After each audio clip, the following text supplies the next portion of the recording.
안녕하십니까. 12월 3일 한국TV 뉴스 오늘의 헤드라인입니다. 북미 시장 전용으로 출시된 기아의 SUV 텔룰라이드가 올해 최고의 차로 꼽히며 호평을 받고 있는 가운데 북미 최고의 딜러인 LA 다운타운의 기아 딜러가 연말을 맞아 보너스 캐시백 등을 포함해 다양한 셀 이벤트에 들어갔습니다.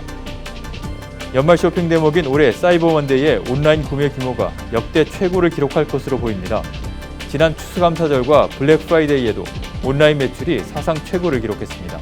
UCLA 의대가 드림업스의 공동회장인 헐리우드의 거부 데이빗 게펜으로부터 거액의 기부금을 확보해 UCLA 의대생 400여 명이 의과대학을 전액 장학금으로 다닐 수 있게 됐습니다. 서름입의 청소년 추방유예 프로그램 박하 신청자들의 가장 큰 승인 거부 사유가 단순 교통법규 위반 때문인 것으로 나타났습니다. 정은보 한미 방위비 분담 협상 대사는 2일 미국과의 한미 방위비 분담금 특별협정 협상과 관련해 기본적으로 합리적으로 공평한 분담이 이루어져야 한다며 특별협정 틀 내에서의 협상을 강조했습니다. 대통령을 비롯한 고위공직자와 가족들의 비리를 전담 수사할 고위공직자 범죄수사처 설치와 운영에 관한 법률 제정안이 3일 0시를 기해 한국 국회 본회의에 부의됐습니다.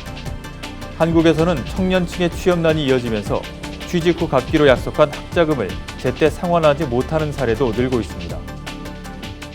시청자 여러분 안녕하십니까? 한인 사회 이슈를 신속하고 정확하게 전해드리는 한국TV 뉴스입니다. 북미 시장 전용으로 출시된 기아의 SUV 텔룰라이드가 최고의 차로 꼽히며 호평을 받아 미국 시장에서 주목을 받고 있는 가운데 북미 최고의 딜러인 기아 다운타운 LA가 연말을 맞아서 보너스 캐시백 등 다양한 세일 이벤트에 들어갔습니다. 이수연 기자가 다녀왔습니다. 스테이플스 센터 인근 워싱턴 블루바드와 피게로아 스트리트 사이에 위치한 LA 다운타운의 기아 딜러. 켈리 블루북과 US 뉴스 월드 리포트 등 다양한 기관에서 품질과 만족도, 안전 점수에서 상위권을 차지한 K 시리즈, 스팅어 등 기아 차들이 질비합니다. US 뉴스 월드 리포트는 2020 베스트 자동차 브랜드 어워드에서 가장 경쟁이 치열한 부문인 최고의 SUV 브랜드에서 기아차를 선정하는 등 기아 자동차는 최근 전문가와 소비자들로부터 우수한 품질과 디자인 그리고 성능으로 인정받으면서 미국 시장에서 주목받고 있습니다. 북미 최고의 딜러로 한인 세일즈맨이 서비스하는 LA 다운타운의 기아 딜러에서는 연말을 맞아 다양한 세일 이벤트가 열려 자동차 쇼핑에 나선 한인들에게 절호의 기회가 되고 있습니다. 제일 장점인 거는 아까 얘기했듯이 이제 무이자가 있어요. 그러니까 무이자가 이제 딴 딜러십들은 무이자가 거의 없는데 한국 기아 자동차만 있는 거예요. 리베이트도 딴 딜러십보다는 훨씬 많다는 장점. 딜러십은 일단 365일 오픈하고요. 저희 이제 땡스기빙 날에도 오픈했고 10년 10만 마일 워런티가 있기 때문에 그 뭐 토요타나 이런 건 다 경쟁이 안 되죠. LA 다운타운점은 OC와 LA 카운티의 원거리 고객을 위한 딜리버리 서비스를 제공해 고객의 편의를 도모하고 있습니다. 고객이 원하는 차량을 가장 알맞은 가격에 승인받아 고객의 집으로 직접 딜리버리해주는 시스템이라 고객은 전화 한 통화로 플릿 매니저에게 연락하기만 하면 차량 구입이 편리하게 이뤄집니다. 새차와 리스차 모두 융자가 가능하고 연말까지 리스와 새차 모두 차종에 따라 최고 $2,000의 캐시백 보너스를 새차의 경우 최대 66개월 무이자 딜을 제공하고 있습니다. 특히 스테디셀러인 옵티마, 소렌토, 스팅어를 중점으로 굿딜이 제공되고 있는데 연말 세일 이벤트 기간에는 준중형차로 높은 연비와 주행 성능을 갖춘 포르테를 가장 저렴한 가격에 구매할 수 있는 기회라고 기뜸했습니다. Kia downtown Los Angeles has very competitive prices for the Korean cars, the Optima, the Telluride, the Forte. All those cars are very popular, and we have nice offers for December. It's the holidays time. 워싱턴 블루바드와 피게로아 스트릿에 위치한 기아 LA 다운타운 지점은 매일 오전 7시부터 밤 8시까지 운영하며 한국어 문의는 전화 213-608-2088번으로 하면 됩니다. 한국TV 이수연입니다. 지난 블랙 프라이데이부터 사이버 먼데이까지 온라인 구매 규모가 역대 최고를 기록할 전망입니다. 온라인 구매가 급증을 하면서 상대적으로 이 기간 오프라인 매출은 고전을 했습니다. 정현호 기자입니다. 어제 사이버 먼데이 매출이 94억 달러로 지난해보다 20% 가까이 급증하면서 역대 최고를 기록했습니다. 어도비의 마케팅 데이터 분석 솔루션인 어도비 애널리틱스에 따르면 사이버 먼데이 당일 매출은 94억 달러로 집계됐습니다. 지난해 사이버 먼데이 매출보다 19.7%가 불어난 규모입니다. 올해 블랙 프라이데이 매출액인 74억 달러도 훌쩍 뛰어넘는 수준입니다. 특히 심야 시간대에 온라인 쇼핑객이 몰렸습니다. 자정을 전후로 밤 11시부터 새벽 2시까지 30억 달러의 온라인 매출이 발생했습니다. 사이버 먼데이 쇼핑의 3분의 1가량은 심야에 이루어진 것입니다. 디즈니 애니메이션 프로즌2 장난감과 FIFA20, 매든20 같은 비디오 게임, 애플의 노트북, 삼성전자 TV 등이 가장 인기 있는 품목으로 꼽혔습니다. 아마존은 별도의 성명을 통해 추수감사절부터 사이버 먼데이까지 닷새 동안 수억 개 제품이 판매됐다면서 특히 사이버 먼데이 매출은 아마존의 20여 년 역사에서 최대 판매를 기록했다고 밝혔습니다. 블랙 프라이데이를 거쳐 일요일까지가 전통적인 연말 최대 쇼핑 성수기였지만 사이버 먼데이가 지난해 블랙 프라이데이의 매출을 넘어서면서 유통 지형도를 바꾼 상황입니다. 올 블랙 프라이데이와 추수감사절에도 온라인 매출액은 사상 최고를 기록했습니다. 특히 올해 사이버 쇼핑이 급증한 이유로는 전국이 겨울 폭풍을 비롯한 악천후를 겪은 탓으로 풀이됩니다. 연말 쇼핑 시즌 전체로는 총 1,438억 달러로 지난해보다 180억 달러 가까이 늘어날 것으로 어도비는 내다봤습니다. 온라인 매출이 증가하면서 오프라인 매출은 자연스럽게 감소했습니다. 소비자 분석업체인 샤퍼트랙이 공개한 자료에 따르면 올해 블랙 프라이데이 기간 오프라인의 매출은 전년보다 6.2%가 감소했습니다. 한국TV 정현호입니다.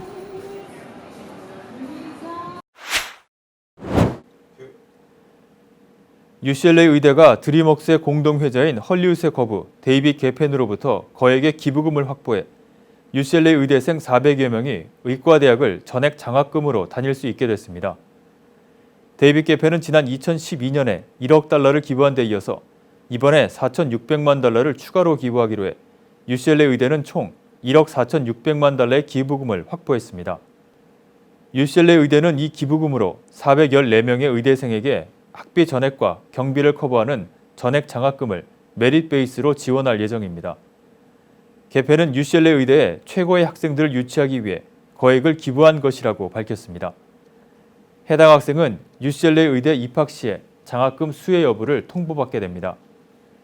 UCLA 의대는 1억 4,600만 달러 기부금으로 10년에 걸쳐 전체 의대생의 20%에서 30%에 해당하는 학생이 전액 장학금을 받을 수 있을 것으로 추산했습니다. 지난해 전국적으로 의대 졸업생의 학자금 빚은 평균 20만 달러에 달했습니다. 서류미비 청소년 추방유예 프로그램 다카 신청자들의 가장 큰 승인 거부 사유가 단순 교통법규 위반 때문인 것으로 나타났습니다. 연방이민서비스국이 최근 발표한 2012년 8월부터 2019년 10월까지의 다카 승인 현황 보고서에 따르면 음주운전을 제외한 무면허와 과속 등 단순 교통법규 위반으로 다카 승인이 거부되거나 취소된 신청자는 1,160명으로 가장 많았습니다. 체류기간을 넘기거나 추방명령에 불응한 단순 이민법 위반으로 다카 승인이 거부되거나 취소된 신청자는 1,063명으로 그 뒤를 이었습니다. 이 밖에도 음주운전이 세 번째로 많았으며 마약 관련 범죄, 절도 범죄 등이 순이었습니다. 오늘의 지역 단신 전해드립니다. 위스콘신주 미러키 교의 한 고등학교에서 한 학생이 권총을 꺼내 위협을 가하다가 학교에 배치된 경찰관의 총에 맞았습니다. 총기 위협을 가한 학생은 다쳤지만 생명에는 지장이 없는 상태입니다. 세계 최대 동영상 공유업체 유튜브의 최고 경영자인 수잔 워치스키는 자신의 자녀들에게는 일반 유튜브를 못 보게 한다고 말했습니다. 내 아이들에게는 유튜브 키즈만 보도록 허용하고 이용 시간도 제한한다고 말했습니다. 지난달 30일 사우스다코타주에서 발생한 소형 비행기 추락 사고로 건강의료업체 카야니의 창업자 가족 4대가 숨졌습니다. 추락 사고로 카야니의 창업자인 짐과 커크 헨슨 형제, 아버지인 짐 헨슨 시니어, 커크의 두 아들과 사위 2명, 짐의 아들과 손자도 모두 이 사고로 목숨을 잃었습니다. CMM 기독의료상조회가 오는 15일 낮 12시 30분 토렌스 제1장로교회에서 설명회를 실시합니다. 내년부터 시행되는 의료보험 가입 의무화 정책에 따른 의료비 대책에 대해 설명합니다. 다음은 전국 각 지역 단신입니다. 앞으로 뉴욕시에서 화학 성분이 함유된 종이 영수증이 퇴출될 것으로 보입니다. 뉴욕시 의회에서 추진 중인 조례안에 따르면 고객이 전자 영수증을 이용하거나 재활용된 종이로 발행된 영수증만 사용할 수 있도록 하고 있습니다. 내년부터 2년 동안 시애틀 한인회를 이끌어갈 제46대 회장으로 수잔리 이사장의 당선이 결정됐습니다. 이사장은 홍윤선 전 한인회장이 맡기로 했습니다. 최여운 앵커가 한국 뉴스 전해드립니다.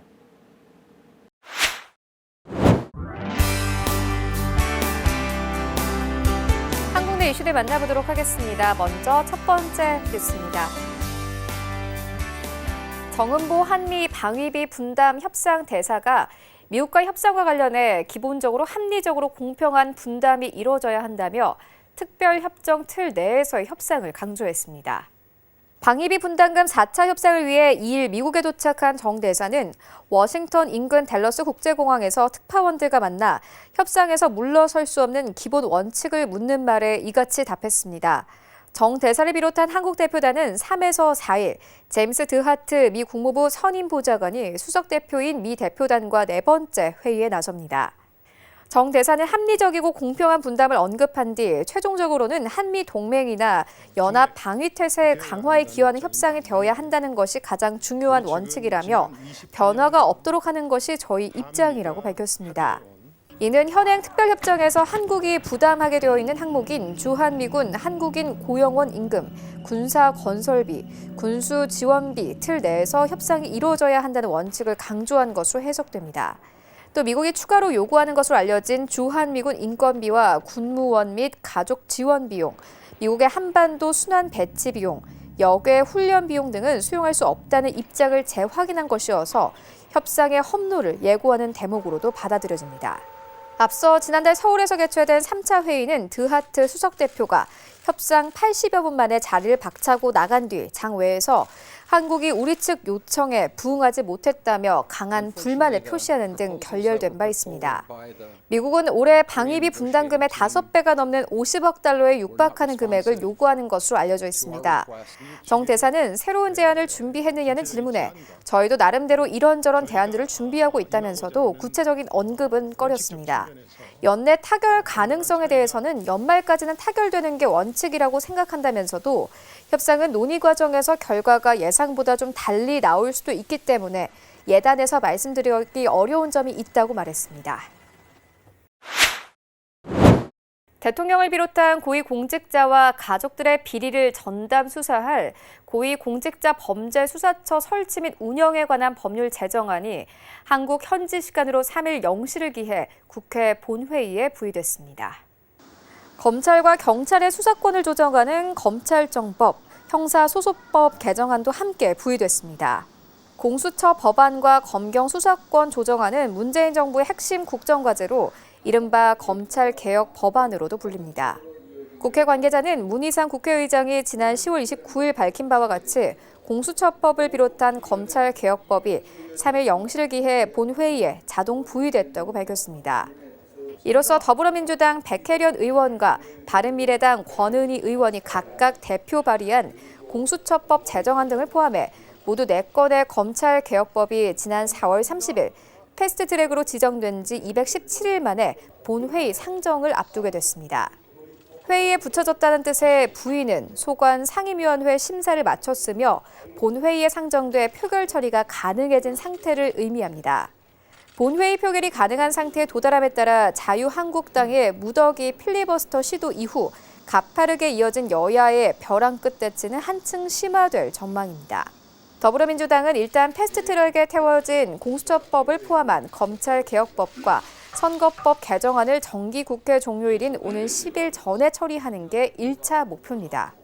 민주당은 공수처가 검찰을 제대로 견제하려면 공수처에 기소권을 부여하고 검찰의 기소 독점 구도를 깨야 한다고 보고 있습니다. 정의당, 민주평화당, 대한신당은 이 같은 공수처 설치 자체 기본적으로 찬성이지만 수사대사, 범죄, 범위 등 세부 내용을 놓고 추가 검토를 거칠 것으로 보입니다. 자유한국당은 공수처 설치에 결사 반대하고 있습니다. 공수처가 기존 검찰 특별수사부를 떼어내 옥상옥 형태로 만드는 것에 불과한 데다 대통령이 공수처장 임명권을 통해 법원과 검찰을 쥐고 흔드는 사법 독재가 가능해진다는 이유에서입니다. 한국에서는 청년층의 취업난이 이어지면서 취직 후 갚기로 약속한 학자금을 제때 상환하지 못하는 사례가 늘고 있습니다. 한국국세청 국세통계에 따르면 지난해 기준 취업 후 상환 학자금 의무 상환 대상자는 18만 4,900여 명입니다. 이들이 빌린 학자금은 약 2,100억 원으로 2017년과 비교해 대상 인원과 총액이 각각 13%, 19% 증가했습니다. 2014년과 비교하면 대상 인원은 약 2.9배, 대출 규모는 약 5배 늘었습니다. 취업 후 상환 학자금 ICL은 한국장학재단이 대학생에게 학자금을 대출해주고 취업 등으로 소득이 생기면 의무적으로 원리금을 갚게 하는 제도입니다. 미상환자와 의무상환 관리를 담당하고 있는 한국국세청은 대출자들로부터 연간 소득액 가운데 상환 기준 소득을 초과하는 금액의 20%를 돌려받고 있습니다. 소득이 발생해 상환 의무가 발생했는데도 학자금을 갚지 못한 체납 학자금은 더 큰 폭으로 늘었습니다. 2018년 기준 체납액은 전년 대비 42% 증가한 206억 4천만 원으로 2014년과 비교하면 3.8배 증가했습니다. 체납률도 9.69%를 기록하며 1년 만에 1.59%포인트 뛰었습니다. 이는 2014년 이후 4년 내 가장 높은 수준입니다. 체납 학자금이 발생하는 이유는 대출자의 소득이 대출 상환하기에 너무 적거나 퇴직을 앞뒀기 때문으로 풀이됩니다. 또한 졸업 후 3년이 지나도록 직업을 구하지 못해 상환 이력이 없는 장기 미상환자 중 배우자 등 가족의 소득을 근거로 상환 의무 고지를 받고서도 납부하지 못한 사람도 체납자로 분류됩니다. 네, 오늘 저희가 준비한 소식은 여기까지입니다.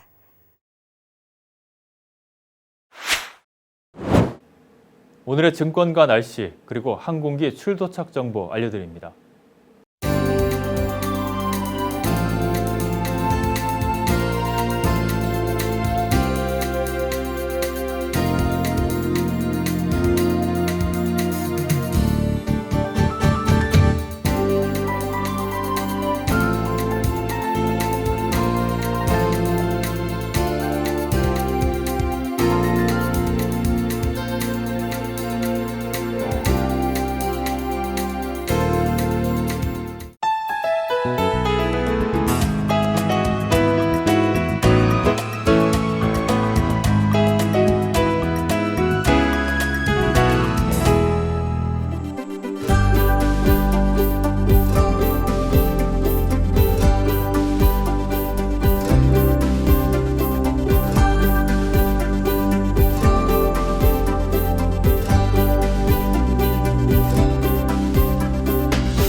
지금까지 한국TV 뉴스 전해드렸습니다. 한인사회 곳곳의 뉴스를 신속하고 정확하게 전달할 수 있도록 최선을 다하겠습니다. 시청자 여러분, 감사합니다.